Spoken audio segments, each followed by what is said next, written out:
A tunnel under Uptown or traffic permanently cut off from a busy road.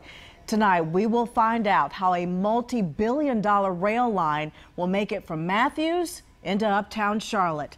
The Silver Line would run from Matthews through Uptown and eventually out to the airport. The big question has been, how will it enter Uptown? This is a live look from the Metropolitan Transit Commission right now, where leaders will announce their decision very soon, we expect. Channel 9 anchor John Paul has been studying these plans for weeks to show you the 4 unique possibilities.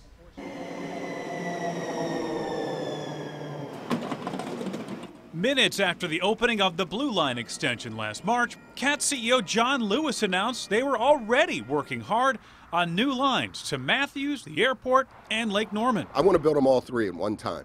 And that's a big jump. That's going to be a big investment. There's still debate over the fate of the Red Line to Lake Norman, and the route to the airport still being studied. But the Silver Line to Matthews is much more certain. Here's a look at the proposed route. It would follow Independence before cutting over to Monroe near Village Lakes, then weaving through downtown Matthews, ending at CPCC. 13 stops, almost 15 miles long, but there's a huge question mark. How will it get into Uptown? Officials want the Silver Line to connect at the new Gateway station at Graham and Ford that broke ground just last year, and there are 4 options on the table to achieve that.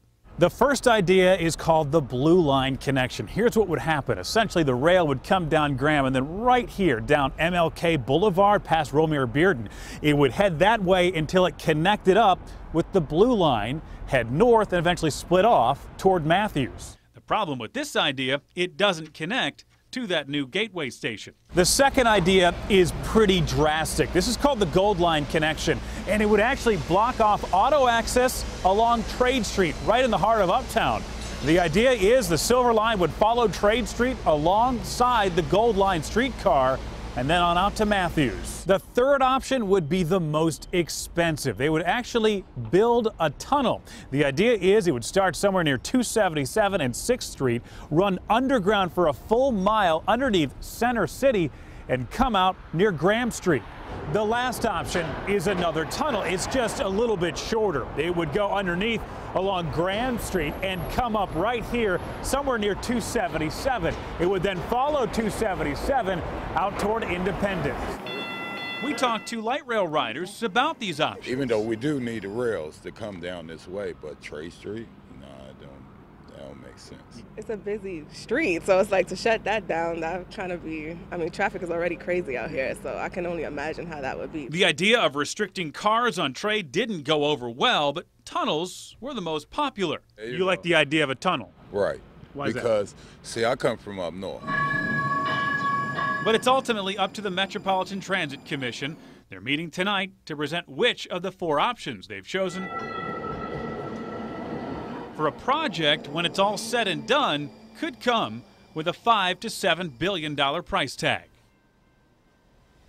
Anchor John Paul with a lot of good information there. Thank you so much. So how much would all of this cost? Well, CAT says the estimated price tag right now for the entire Silver Line running from Matthews through Uptown all the way out here past the airport to Belmont, plus a future Red Line going from Uptown north into Lake Norman would cost between $5 and $7 billion. Now, for comparison, the Blue Line extension that opened late last year cost $1.2 billion. The original Blue Line that opened in 2007 cost about $4 billion.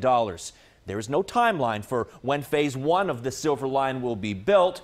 We're with planners right now to find out which route that they're going to choose tonight, and we'll have that decision for you this evening at 10 and 11 o'clock. After that, the next steps involve environmental studies and reaching out to property owners to see who would be impacted by all of this.